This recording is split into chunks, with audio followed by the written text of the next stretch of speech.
place du Trocadéro, un des lieux les plus surveillés de France. C'est d'ailleurs ici que beaucoup de personnes viennent parfois faire entendre leurs revendications. Parlons du Trocadéro, c'est juste en face de la Tour Eiffel. Elle a été construite en 1887 par Gustave Eiffel. Elle attire un grand nombre de touristes. La Dame de Fer, comme on l'appelle, mesure 324 mètres. Bonjour, je suis Ada Dehas de l'internat d'excellence de Montpellier. Aujourd'hui, nous allons vous présenter un reportage sur la culture et l'histoire de Paris. Et si on allait visiter le Sacré-Cœur, communément appelé Montmartre, le Sacré-Cœur est non loin de Barbès, Pigalle, les lieux aussi connus de Paris. La basilique du Sacré-Cœur, dite vœu national, est située au sommet de la butte de Montmartre, dans le 18e arrondissement.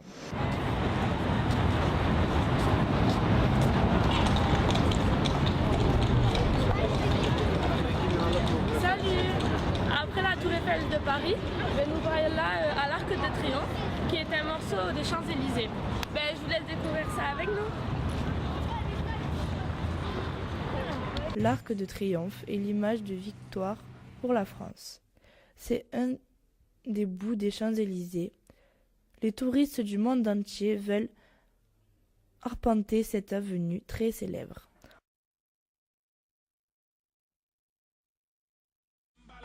Allez me balader, allez me balader, je vais me balader aux Champs-Élysées. J'ai dit je vais me balader aux Champs-Élysées. Je vais me balader, allez me balader, je vais me balader, allez me balader, je vais me balader, allez me balader, je vais me balader aux Champs-Élysées. Alors cette visite vous a plu? Le Fouquet, le Trocadéro, les Champs-Élysées, l'Arc de Triomphe et la Tour Eiffel. Allez la voir! Nous sommes à la gare du Nord et c'est la plus grande gare d'Europe. On va vous montrer comme quoi elle est connectée partout dans le monde. Paris, gare du Nord. Une des gares les plus fréquentées d'Europe. Les passagers viennent de partout. On emprunte un escalator direction le Thalys pour la Belgique et les Pays-Bas, l'Eurostar pour Londres, ou alors un TGV pour une ville de France. Ce qui est intéressant aussi, à la gare du Nord, c'est qu'à côté des quais, on a un kiosque à journaux qui vend la presse internationale. Je viens de la banlieue nord, sur Villiers. D'accord. Et où est-ce que vous allez? On va fêter le carnaval à Cologne en Allemagne. On va prendre le Thalys. D'accord, merci. Bonjour, chez nous c'est un peu différent. Nous sur les Thalys on a 3 destinations. On a Bruxelles, Amsterdam et Cologne. Donc Bruxelles par jour nous avons entre 50, on va dire 600 touristes que pour Bruxelles. Donc en tout une agglomération sur les 3 destinations de 1500 touristes par journée. D'accord. Hello, do you love Paris? I love Paris. It's beautiful. I've been here for a month and a half and I don't want to leave. Okay, thank you. Thank you. Au final, on voit bien évidemment que Paris est relié à la France, à l'Europe et au monde. Paris est vraiment une capitale. Hier soir, nous sommes allés à l'émission de Laurent Ruquier au Moulin Rouge. Vous pourrez la regarder sur france2.fr. Voici quelques commentaires sur l'émission où nous avons participé en tant que spectateurs.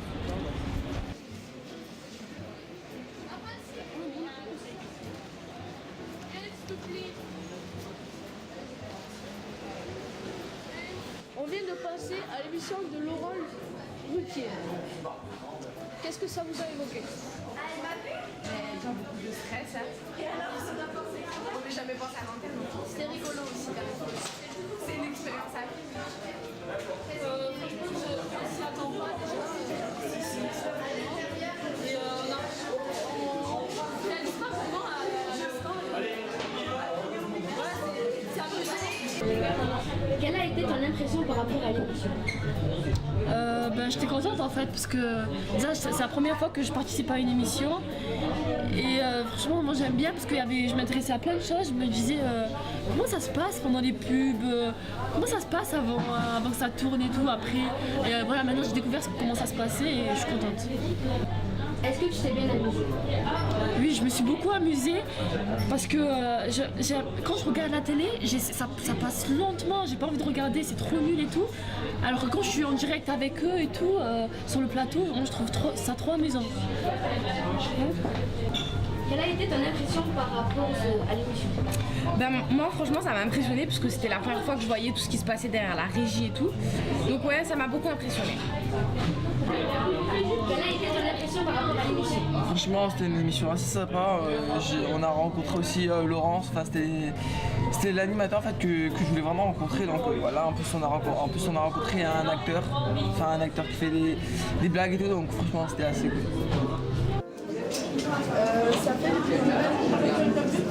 J'ai commencé les spectacles d'humour à proprement dit. Vraiment, on commence toujours à l'école à faire le titre, etc. Mais le premier spectacle d'humour, c'est en 1998.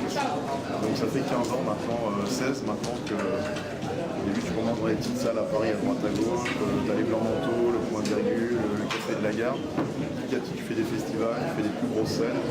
Et puis un jour ça commence à marcher un peu plus, toujours de mieux en mieux. Puis un jour tu fais les festivals de Paris.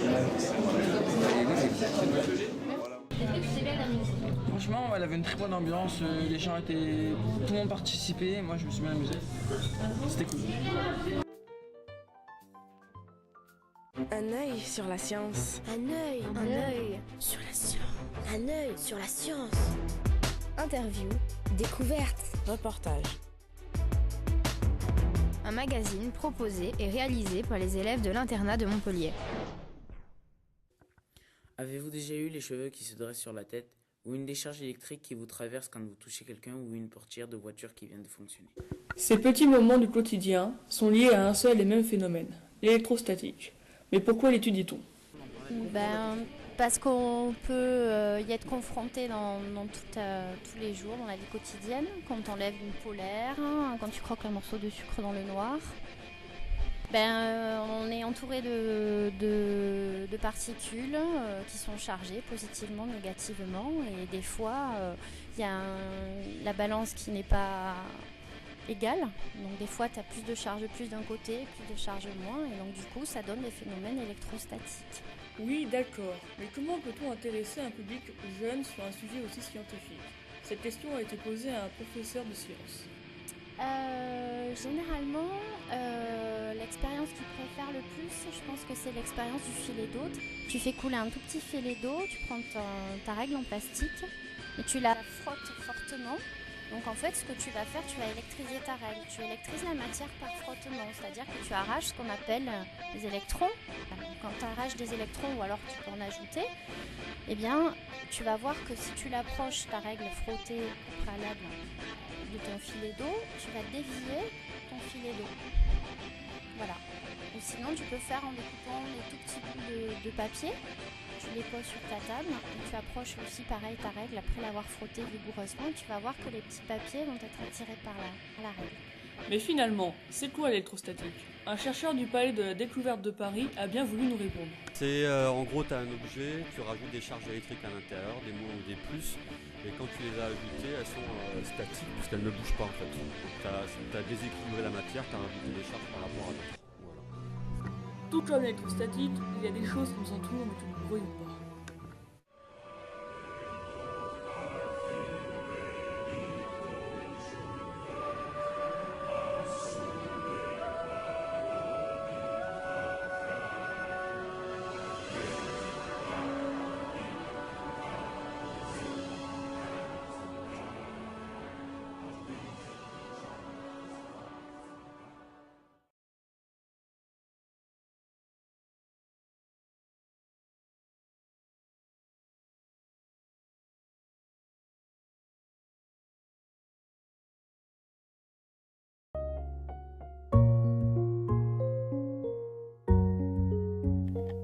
Bienvenue à l'IDEM. Voici un lieu remarquable par sa belle et ancienne architecture. Avant d'être un établissement scolaire dans lequel nous faisons nos études, l'internat d'excellence de Montpellier était une école militaire. Ce lieu majestueux abrite aujourd'hui de nombreux élèves venus réussir leurs études. Mais ici, on peut aussi voir des installations atypiques. Ah, Hedy Wood, une artiste hors pair. Découvrons ses œuvres.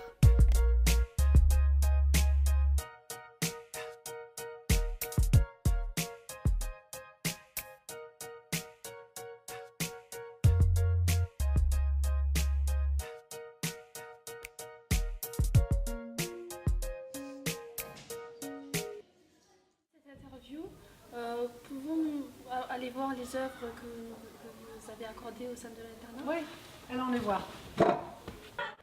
Pourquoi le marquage au sol autour de chaque borne? Eh bien, le marquage au sol relie chaque borne au point de départ du grand voyage qui est dans le centre, dans la cour d'honneur sur le site à côté. Donc on a ce grand point de départ, donc c'est un rond, c'est un peu comme le monde, ça a des bras qui partent vers les 3 bornes qui sont dans la cour. Et ensuite, ce qu'on voit au sol, c'est un peu un prolongement de ce marquage qui fait que ici c'est les escales du voyage. Que représente cette œuvre pour vous? Celle-ci est le résultat de mon voyage à Zurich, que j'ai dessiné dans plusieurs musées. Et donc j'ai dessiné plusieurs choses. Il y avait un musée scientifique où j'avais dessiné un peu les eaux. Il y avait aussi des musées de la ville de Zurich où j'avais dessiné toutes sortes d'objets liés à l'histoire, donc les éléments d'amour. Et ensuite, comme j'avais fait dans toutes les œuvres ici, j'avais mis ensemble un objet qui est découpé et un autre objet qui est dessiné. Donc c'est une forme de collage qui est censé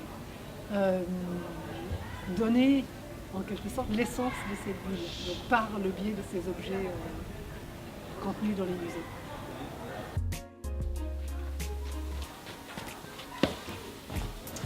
Merci de nous avoir accordé du temps et de nous avoir présenté différentes œuvres. De rien.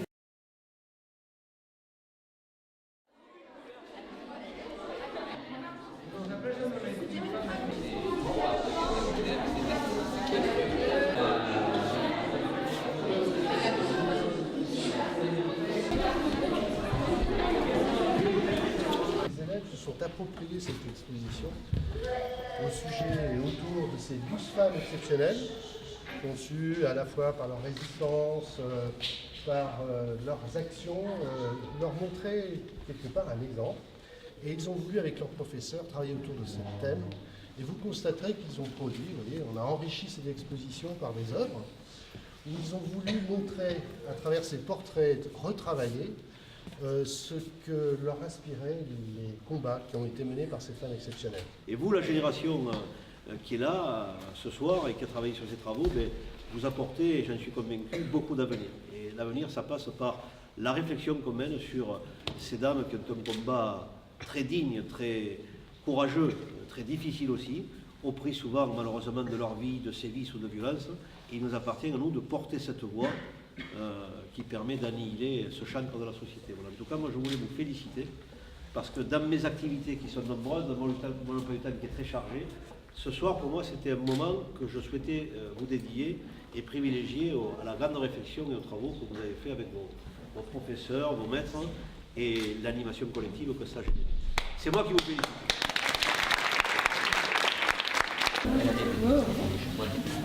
Bienvenue dans les CDI de l'internat d'excellence où est installée l'exposition qui porte le nom d'Insoumise.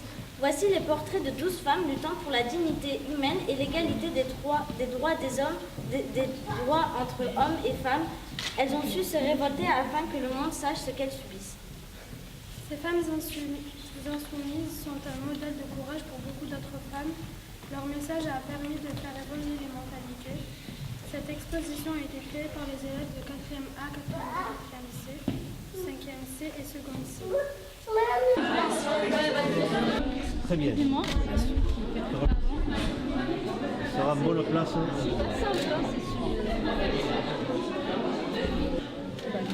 Merci beaucoup. 4e.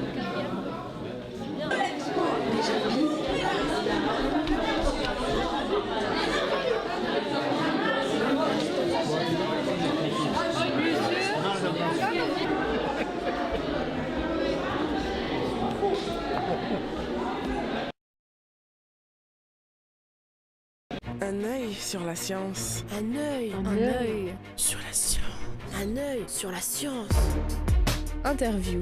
Découverte. Reportage. Un magazine proposé et réalisé par les élèves de l'internat de Montpellier. Savez-vous qu'aujourd'hui, plus de 97% des Français entre 16 et 64 ans ont un téléphone portable? Comment était-il au début du XXe siècle? On était reliés directement de l'un à l'autre. Après, on va passer par un central avec les opératrices sur les fichiers. Ça commence dès le début du XXe siècle avec des centrales de plus en plus importantes. Enfin, c'est un système qui va exister jusqu'aux années 70. Dans certaines régions, on passait par les demoiselles du téléphone pour passer ses appels. Mais donc à l'époque, on n'avait pas le choix. Il fallait avoir un seul interlocuteur. Enfin, on n'avait qu'à bien choisir, quoi. La portée était de 2 km maximum, donc ça n'avait aucun intérêt d'avoir le téléphone. Donc c'était vraiment pour le gérant de magasin qui relie son domicile à son magasin pour savoir en temps réel. Mais du coup, le téléphone n'était pas très joli. Le téléphone de 1920 est un combiné relié à une barre de fer avec un pied pour qu'il tienne debout. En gros, c'est un pommeau-touche sur un poteau, quoi. Le téléphone a ensuite évolué. Il est devenu accessible à tous. Et donc, son design a changé. Ils étaient hyper gros.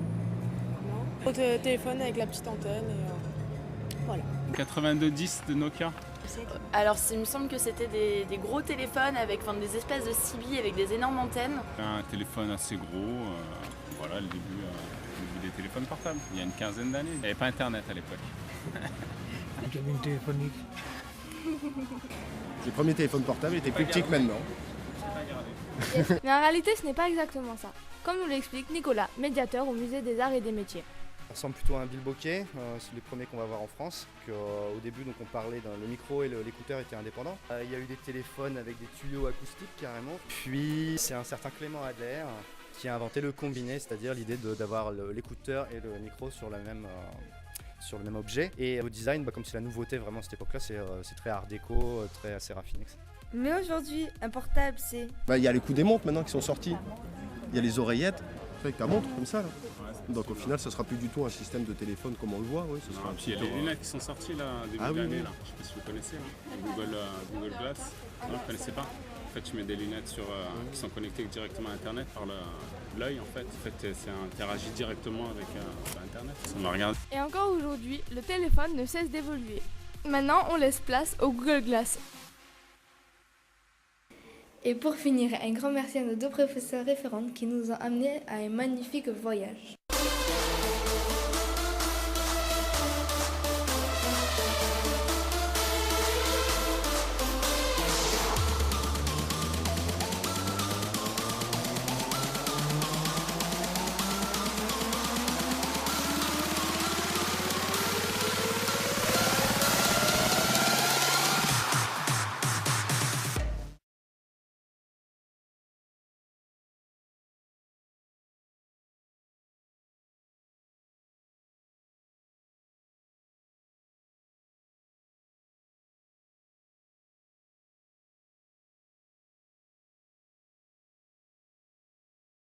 Bonjour, bienvenue à l'IDEM. Nous sommes le 19 mars 2014 et nous sommes en compagnie de nos correspondants américains.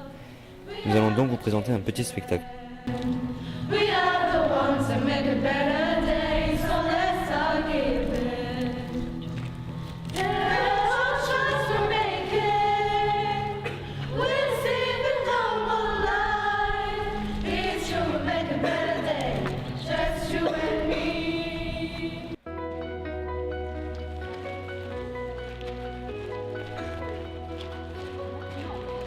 Can give you a voice, bred with rhythm and soul. The heart of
Les Américaines, la classe américaine de Madame Haley a travaillé avec nous toute l'année. Donc ils faisaient leur voyage en France et Madame Haley a décidé de rajouter une journée pour pouvoir venir danser avec nous. Bonjour. Bonjour. Bonjour. Vous venez de quelle ville aux États-Unis? Nous habitons à Austin, Texas. Oui. What do you think about a choreographed flash mob? Nous aimons le flash mob. Oui, c'est très amusant. Oui.